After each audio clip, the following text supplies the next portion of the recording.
આજે 21 જૂન વિશ્વ યોગ દિવસ ઇન્ટરનેશનલ યોગા ડે અને તે અંતર્ગત અલગ અલગ જગ્યા પર યોગા કરવામાં આવી રહ્યા છે. શરીરને સ્વાસ્થ્ય માટે એટલે કે તંદુરસ્તી માટે જ્યારે યોગા કરવામાં આવ્યો, અલગ અલગ શાળાઓમાં પણ યોગાનો અભ્યાસ કરવામાં આવ્યો છે. વડોદરા શહેરના સમા વિસ્તારમાં જલારામ મંદિર પાસે આવેલી પાર્થ સ્કૂલ ખાતે પણ યોગ દિવસની ઉજવણી કરવામાં આવી છે. આ યોગ દિવસની ઉજવણી અંતર્ગત વિદ્યાર્થીઓ યોગા કર્યા છે. આ વેળાએ અનેક શિક્ષકો પણ ઉપસ્થિત રહ્યા છે. યોગ ટીચરે જ્યારે વિદ્યાર્થીઓને યોગા શીખવાડ્યા સાથે જ સ્વાસ્થ્યનું પણ મહત્વ સમજાવ્યું છે. તમામ વિદ્યાર્થીઓ સાથે શિક્ષકો મળી અને યોગ દિવસની ઉજવણી કરી છે. આજે 21 જૂન જે વિશ્વ યોગ દિવસ છે એ નિમિત્તે અમારી સ્કૂલ પાર્થ સ્કૂલ જે સમા વિસ્તારમાં જલારામ મંદિર પાસે આવેલી છે એમાં અમે ઇન્ટરનેશનલ યોગ ડે ઉજવવા માટે છોકરાઓને ઇન્વાઇટ કર્યા છે.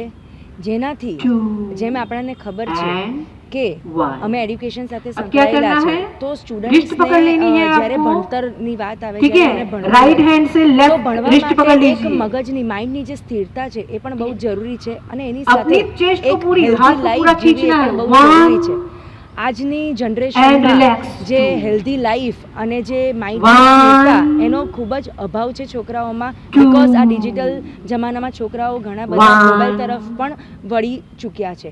તો એની માટે અમે એક ઇનિશિયેટિવ લીધું છે કે આપણે યોગ નિમિત્તે બચ્ચાઓને થોડીક જે બોડીની અને માઇન્ડની જે સ્થિરતા છે એ માટે આપણે યોગ કરાવીએ.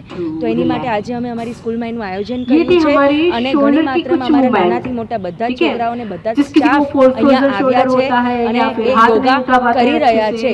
તો વર્ષમાં એક દિવસ પણ આવી રીતે જો અમે એક ઇનિશિયેટિવ લઈએ તો એનાથી સ્ટુડન્ટ્સની એક સ્થિરતા માઇન્ડ એમનું બોડી એક સ્થિર બને જેનાથી હેલ્ધી લાઈફ જીવી શકે. એની માટે અમે આજે યોગ દિવસ ઉજવીએ છીએ.